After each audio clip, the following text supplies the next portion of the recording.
जनयति मुदमन्तरभव्यपाथोरुहाणां हरति तिमिरराशिं या प्रभा भानवीव कृतनिखिलपदार्थद्योतना भारती धा वितरतु धुतदोषा सार्हति भारतीं वः। नमः सरस्वत्यै। सर्वेभ्यो नमः। प्रिय विद्यार्थिनः, वयं गतकक्षायां पठितवन्तः सर्वेषां प्रायशो अर्थानां व्यञ्जकत्वम् अपि ईष्यते अस्मिन् विषये।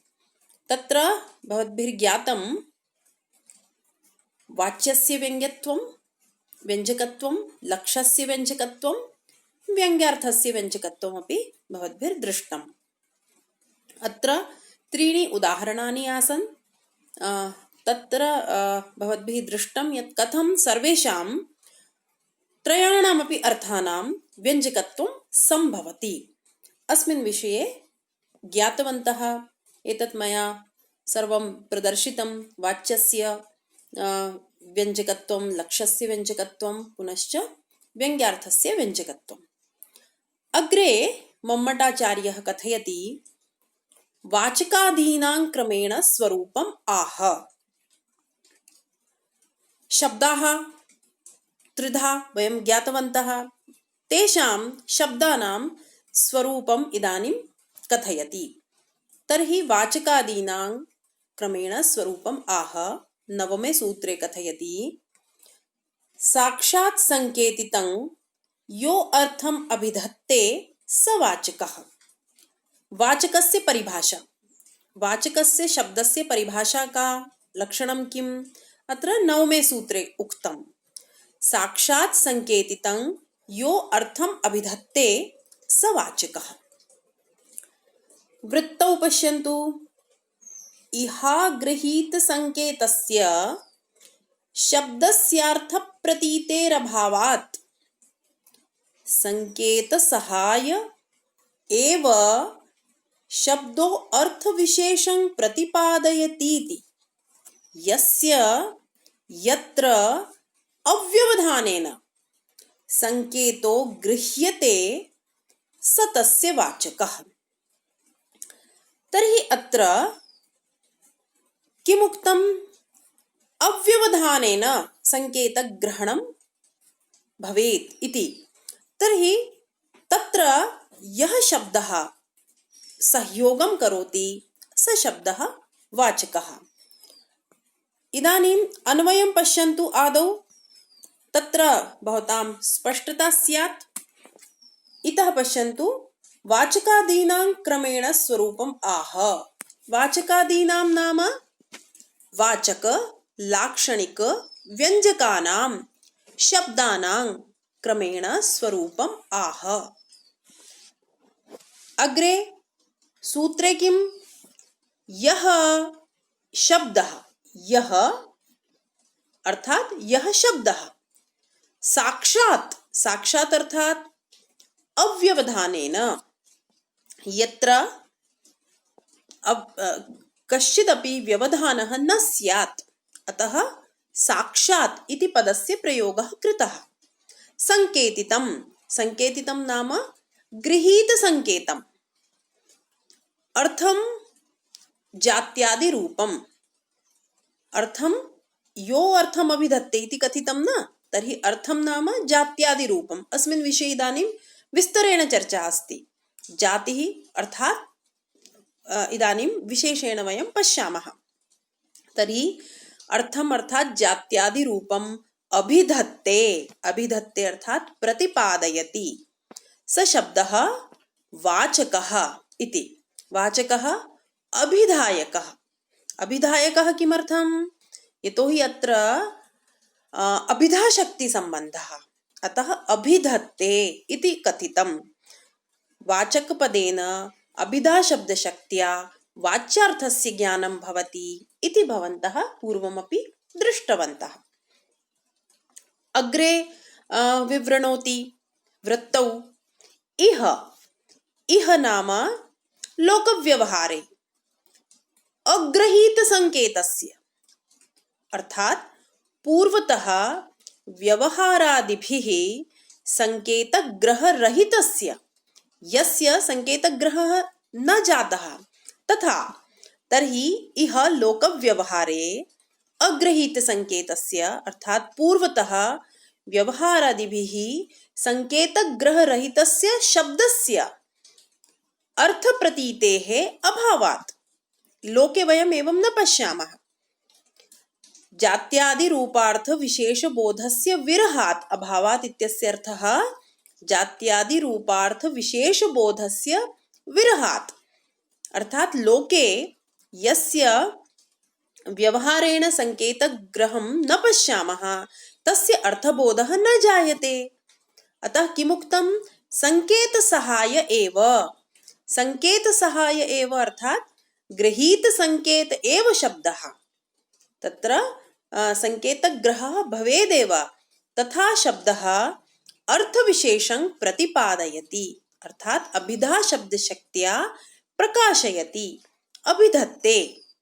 अतः यस्य अर्थात यस्य शब्दस्य यत्र अत्र अहं वदामि यस्य यत्र तर्हि यस्य अर्थात यस्य शब्दस्य यत्र अर्थविशेषे अव्यवधानेन अबाधितं संकेतः अर्थात श्रोतुः ध्यानं गृह्यते वक्त्रानीयते अर्थात कोऽपि किमपि कथयति चेत् तत्क्षणम् अस्माकं ध्यानं तत्रैव गच्छति अर्थात संकेतग्रहणं जातम् इति। सः शब्दः तस्य अर्थविशेषस्य वाचकः अर्थात अभिधायकः अर्थात वृत्तौ किं कथितं यत् लोकव्यवहारे पूर्वतः व्यवहारादिभिः संकेतग्रहरहितस्य शब्दस्य जात्यादिरूपार्थविशेषबोधस्य अभावात् विरहात् गृहीतसंकेत एव शब्दः अर्थविशेषं प्रतिपादयति। कथं प्रतिपादयति? अभिधा शब्दशक्त्या प्रकाशयति। अतः यस्य शब्दस्य यत्र अर्थविशेषे बाधारहितम् अबाधितम् अव्यवधानेन संकेतः गृह्यते अर्थात श्रोतुः ध्यानं वक्त्रा नीयते सः शब्दः तस्य अर्थविशेषस्य वाचकः भवति अभिधायकः भवति इत्यर्थः। अर्थात वाचक लाक्षणिक व्यंजकेषु यः शब्दः व्यवधानं विना व्यवहारादिना पूर्वतः गृहीत संकेतम् अर्थेषु कमपि अर्थविशेषं प्रकाशयति स शब्दः वाचकः भवति इति। शब्दार्थयोः वाचक वाच्य संबंधात् अत्र कया अर्थबोधो जायते? अभिधया अर्थबोधो जायते। अभिधा शब्द शक्त्या अर्थबोधो जायते। अस्मात् शब्दात् अयम् अर्थः ज्ञातव्यः इति कथं वयं जानीमः? एषा लोकव्यवहार परंपरा भवति अथवा ईश्वरेच्छा। एषा एव अभिधा। यतोहि वयं बाल्यकालात् तेन शब्देन तमेव अर्थं जानीमः। अतः तत्रैव संकेतग्रहणं भवति। अत्र एतदपि स्पष्टं यत् यदि कस्मिंश्चित् अर्थविशेषे शब्दविशेषः पूर्वतः गृहीतसंकेतो नास्ति चेत् तस्मात् अगृहीतसंकेतात् शब्दात् स अर्थविशेषः न प्रतीयते। ज्ञातं यदि तत्र वयं कदापि तस्मिन् अर्थे तत् शब्दं न दृष्टवन्तः, तस्य शब्दस्य प्रयोगं न दृष्टवन्तः, तर्हि वयं न वक्तुं शक्नुमः, वयं न ज्ञातुं शक्नुमः तत्र कश्चित् किं वक्तुम् इच्छति। अत एव एतत् सूचितं। तर्हि किं भवद्भिः ज्ञातं? हिंदी भाषायाम् अपि कथयामि। यहाँ पर मम्मट कहना चाहते हैं कि अब हम आपको वाचक आदि शब्दों का क्रमशः स्वरूप कहते हैं। वाचक आदि अर्थात वाचक, लाक्षणिक और व्यंजक। अब क्रम प्राप्त हुआ सर्वप्रथम वाचक का। तो नवे सूत्र में वाचक पद की परिभाषा दी, वाचक शब्द की परिभाषा दी कि साक्षात संकेतितं यो अर्थम अभिधत्ते स वाचकः। जो शब्द साक्षात संकेतित अर्थ को बताता है, किसके माध्यम से? अभिधा शब्द शक्ति के माध्यम से कहता है, वह वाचक कहलाता है। उस शब्द की संज्ञा क्या होती है? वाचक। अब वृत्ति को देखिए, इह अग्रहीत संकेतस्य, इह अर्थात इस लोक में, इस लोक व्यवहार में अग्रहीत संकेतस्य, जिसका संकेतक ग्रहण नहीं हुआ है, बिना संकेतक ग्रहण के कोई शब्द किसी भी अर्थ की प्रतीति नहीं कराता।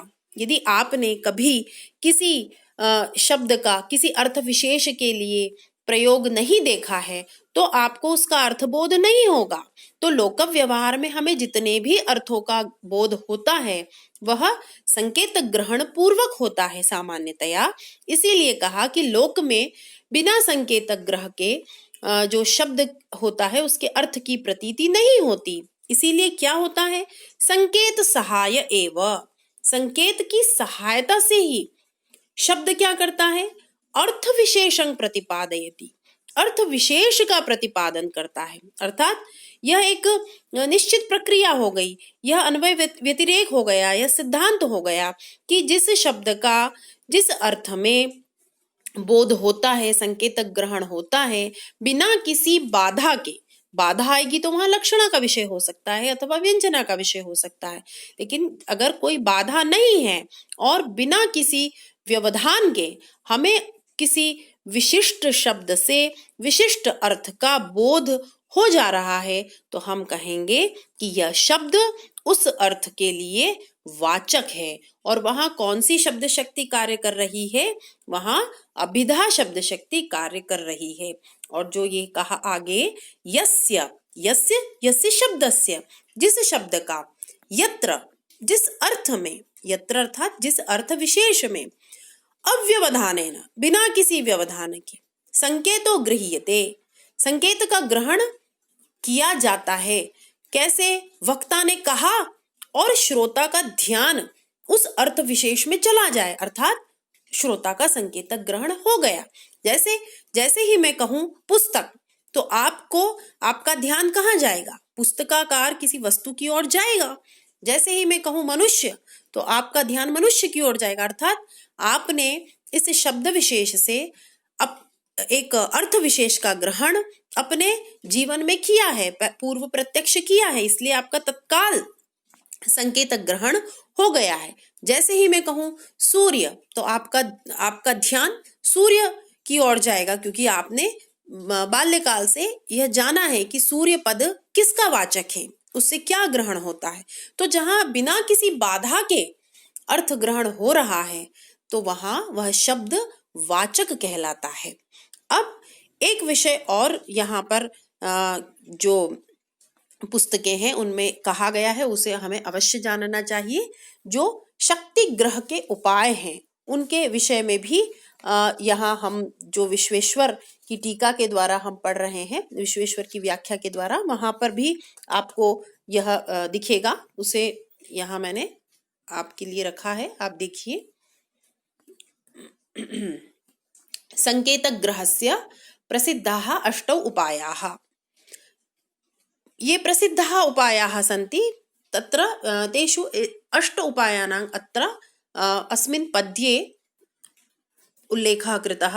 शक्तिग्रहं व्याकरणोपमान कोशाप्त वाक्याद् व्यवहारतश्च वाक्यस्य शेषाद् विवृतेर्वदन्ति सान्निध्यतः सिद्धपदस्य वृद्धाः।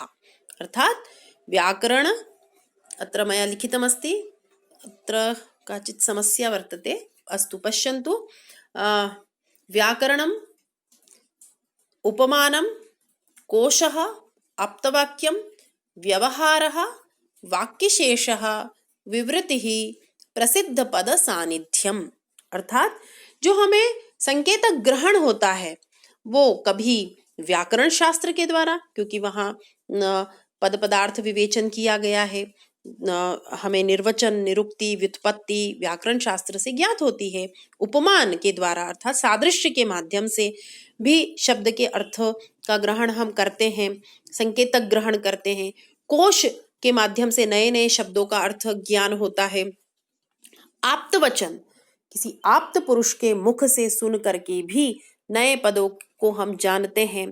लोक व्यवहार से, वाक्य शेष से, कई बार एक सुदीर्घ वाक्य में हमें एक पद का अर्थ नहीं पता है, किंतु अन्य जो पद हैं उस वाक्य में उनके कारण हमें उस पद विशेष का अर्थ भी ज्ञात हो जाता है। इस तरह वाक्य शेष से भी हम पद में संकेतक ग्रहण करते हैं।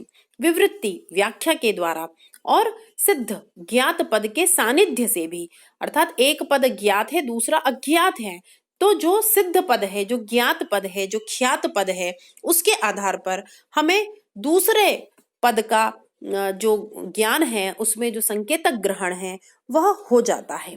तो इन सब में जो सबसे अधिक प्रसिद्ध, महत्वपूर्ण और जो सबके द्वारा जिसे जाना जाता है वह है लोक व्यवहार। सब जानते हैं आप लोग कि हम अपने बाल्यकाल से सर्वाधिक जो शब्दों का ज्ञान प्राप्त करते हैं वह लोक व्यवहार से ही करते हैं, है ना। तो हमें व्यवहार से ही शक्ति ग्रह, संकेतक ग्रहण होता है कि इस शब्द से इस अर्थ का ग्रहण किया जाता है। तर्हि अयं विषयः भवद्भिः ज्ञातं स्यात् इति अहं चिन्तयामि। अद्य वस्तुतः इतोपि अग्रे मया एतदपि पाठनीयमासीत्, किन्तु एतद् अद्य अत्रैव हम समापयामि। श्वः वयं 10मं सूत्रं पठिष्यामः। तर्हि सर्वेभ्यः धन्यवादाः।